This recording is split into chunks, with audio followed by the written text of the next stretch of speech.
Hola de nuevo. Bueno, vamos a continuar en este vídeo con el tema del Renacimiento y bueno, para que tengáis también más claro cómo hacer los ejercicios 3, 4 y 5, os estoy grabando este vídeo aparte de también para continuar con el tema. ¿Vale? Ya hemos visto antes la sociedad renacentista y hemos visto también las características del Renacimiento, así que ahora lo que vamos a hacer va a ser las distintas etapas del Renacimiento.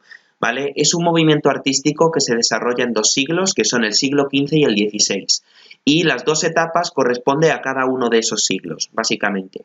La primera etapa es la del 480, que ya os digo que se desarrolla en el siglo XV, y el foco artístico principal donde se desarrolla es en Florencia, que es donde vamos a encontrar las principales manifestaciones del arte renacentista en este siglo. Y en cuanto a las características del 480, pues es básicamente un periodo de experimentación, es decir, el Renacimiento no surge de un día para otro, sino que sus principales artistas van experimentando las diferentes formas que introducen en la arquitectura o en la escultura, van introduciendo poco a poco los modelos grecolatinos y por tanto este periodo del 480 es básicamente eso, un periodo de experimentación. El segundo periodo sería el 580, que ese ya se desarrolla en el siglo XVI y en el que el foco artístico cambia. Se traslada de Florencia a las ciudades sobre todo de Roma y de Venecia, ¿vale? Amparado un poco por el poder comercial de Venecia, también por la importancia de los papas en Roma. Y las características del 580 es un periodo de madurez, es decir, si el periodo anterior era de experimentación, en este ya encontramos una madurez de las formas artísticas. En ellas ya hay un claro dominio de todas esas bases que se establecen en el 480, es decir, empiezan a dominar las leyes de la perspectiva, de la proporción, el naturalismo, la idealización de las figuras, etc. Aunque vamos a ver que poco a poco se van alejando también las figuras del ideal clásico porque luego iremos introduciéndonos en otro movimiento que será el manierismo, pero bueno, eso lo veremos mucho más adelante, ¿vale? Así que el cuadro del ejercicio 3, con esta información lo podéis completar perfectamente. Bueno, el primer periodo sería el 480 y el 480 es el periodo que corresponde al ejercicio 4, a la tabla que tenéis que rellenar. Dentro de la tabla que tenéis que hacer en el ejercicio 4 tenéis tres partes según cada una de las disciplinas. Una parte sobre arquitectura, otra sobre escultura y otra sobre pintura.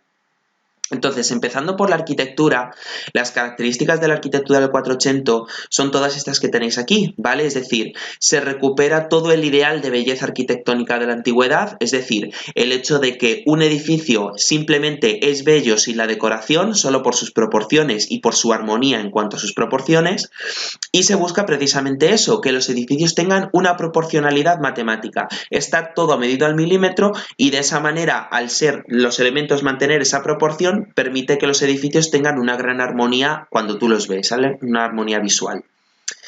Por otra parte, los edificios, como ya os he dicho, que sucede en todo el Renacimiento, se inspiran en las formas grecolatinas, ¿vale? Se recuperan los modelos de basílica y al final también se recuperan todos los elementos característicos del mundo clásico, como el uso de las columnas y las pilastras con los órdenes clásicos, los arcos de medio punto, las bóvedas de cañón, las cúpulas, los frontones triangulares, todo eso son características propias de la arquitectura del 480. Otra característica también es que los edificios comienzan a concebirse a escala humana. ¿Qué quiere decir esto de escala humana? Si recordáis el arte gótico, una de las características que vimos es que son edificios, por ejemplo, muy altos porque la idea es que los edificios sean tan altos para acercarse más a Dios. Como en el Renacimiento se ha introducido la idea del humanismo y del antropocentrismo, es decir, que los hombres comienzan a centrarse en el ser humano más que en Dios, los edificios están concebidos más a escala humana, es decir, las dimensiones de los edificios son más reducidas para que se adapten mejor a las proporciones humanas. Eso es lo que quiere decir. Y por otra parte, en los edificios se busca que el espacio sea perspectivo, es decir, esa búsqueda de la perspectiva y de un punto de fuga en el que centrar la atención se encuentra no solo en la pintura, sino también en los edificios. Los artistas más importantes que vamos a encontrar son estos que tenéis aquí, Filippo Brunelleschi, que es el fundamental, y luego como otros secundarios tendríamos, por ejemplo, a Leon Battista Alberti o a Michelozzo.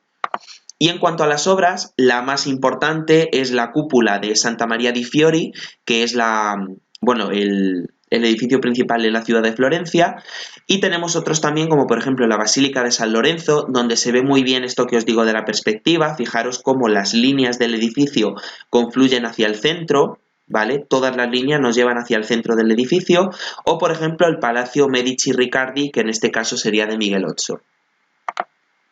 Bueno, en cuanto a la pintura del 480, lo que se intenta en la pintura es representar de la manera más fiel posible tanto la naturaleza como la figura humana. Recordad que en el románico las figuras estaban, por decirlo así, un poco mal dibujadas, y ahora lo que se busca es todo lo contrario, el mayor naturalismo posible y representar tanto la naturaleza como la figura humana de la manera más verosímil que se pueda.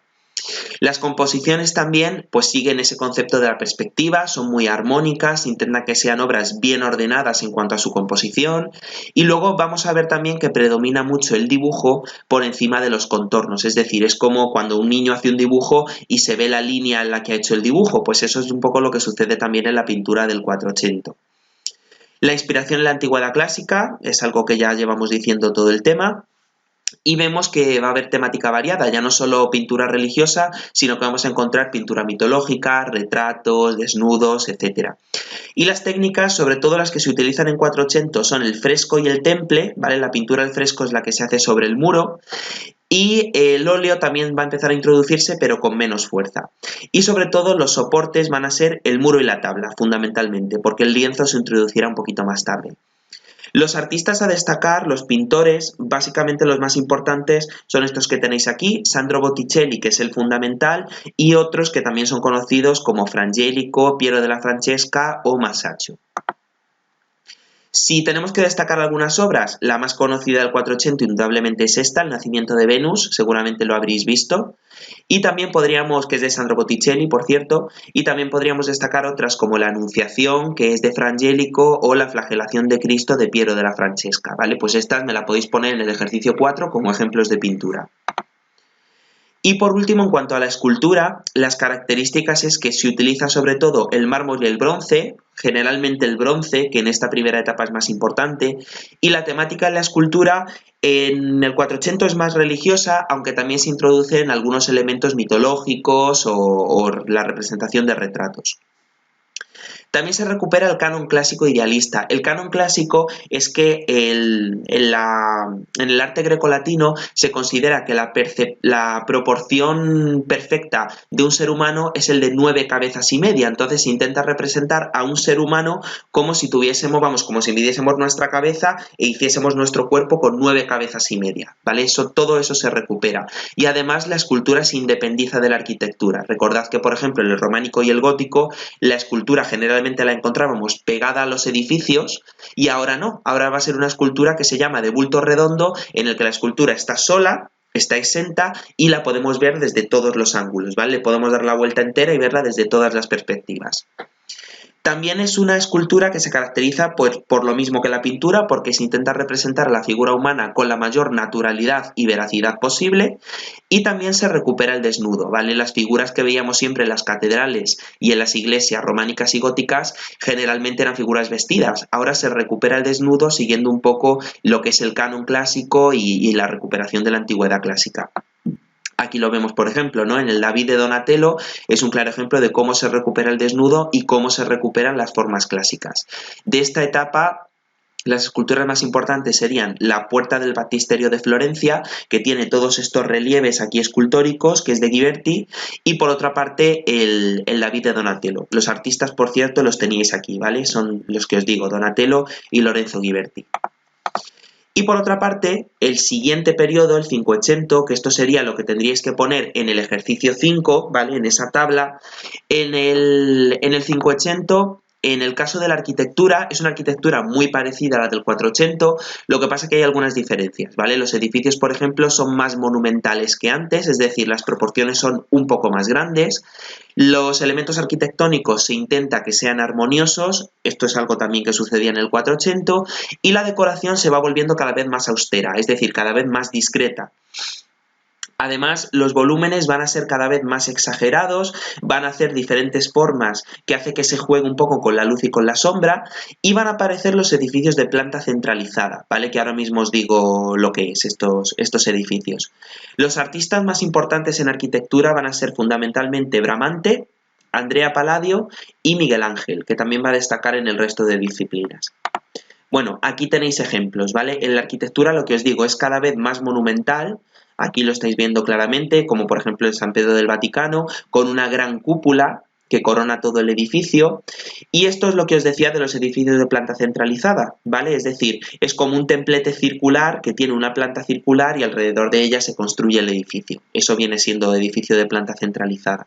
Ya lo veis aquí que estos edificios, como la Villa Capra, ¿vale? Que bueno, la Villa Capra en este caso es de Andrea Palladio, estáis viendo cómo se recuperan claramente las formas clásicas y de hecho muchos de estos edificios parecen fácilmente templos griegos o templos romanos, ¿vale? Solo tenéis que verlo aquí.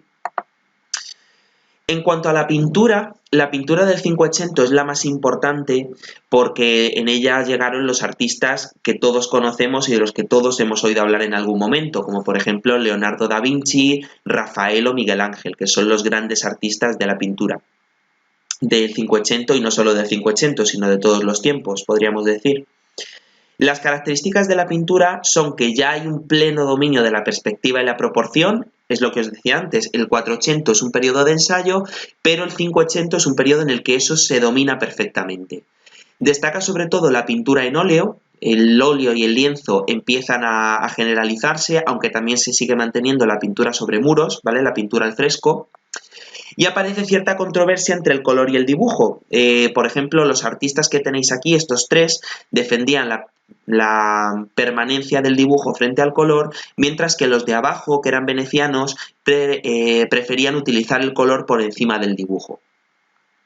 Además se desarrolla el claroscuro para ganar naturalismo, es decir, el claroscuro son los juegos de luces y sombras, ¿vale? Si utilizamos un cuadro en el que solamente hay luz, no parecen las perspectivas reales, si utilizamos sombras, sí. Entonces eso es un poco lo que se desarrolla.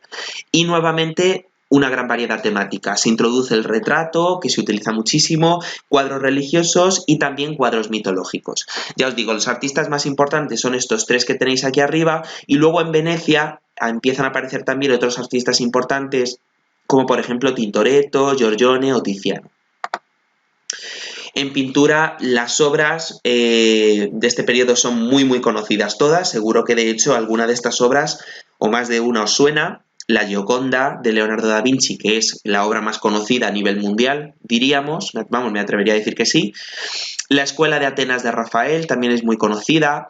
La Última Cena de Leonardo da Vinci también es bastante conocida. La Creación de Adán de la Capilla Sixtina que hizo Miguel Ángel, no os quiero decir, esta obra la habréis visto 1.000.000 de veces, o por ejemplo el Juicio Final, que también está en la Capilla Sixtina de Miguel Ángel. Ya os digo que la pintura del 580 es muy importante y sus obras son mundialmente conocidas. Y en cuanto a la escultura, si tenemos que destacar a un artista, indudablemente en el 580 destaca Miguel Ángel por encima de todos los demás. Ya habéis visto que Miguel Ángel fue arquitecto, fue pintor y también escultor, y además la escultura es sin duda el género en el que mostró más su maestría. Las características de esta escultura son que expresa ya, aparte de esa idealización, una gran fuerza interior y una gran expresividad. De hecho, si vemos la cara del David o la cara del Moisés, lo vamos a ver esos rostros acerados, esa mirada muy intensa, etc. Y están muy inspiradas estas esculturas en los descubrimientos arqueológicos que se produjeron en el siglo XVI de antiguas esculturas de la Grecia helenística y de Roma, ¿vale? De hecho, el Laoconte va a ser una gran inspiración para los escultores del 580. Son grandes esculturas, ¿vale? Las esculturas adquieren un tamaño mucho más monumental que antes y también se intenta reflejar en esas esculturas el movimiento y la tensión. Ya os digo que el artista más importante es Miguel Ángel y las obras más conocidas de Miguel Ángel que me podríais poner pues son el David, que está seguro que todos la conocéis, el Moisés o por ejemplo la Piedad que está en el Vaticano, ¿vale? Así que bueno, con esto, más o menos, con esta información que os he dado, yo creo que podéis rellenar bastante bien esos tres ejercicios.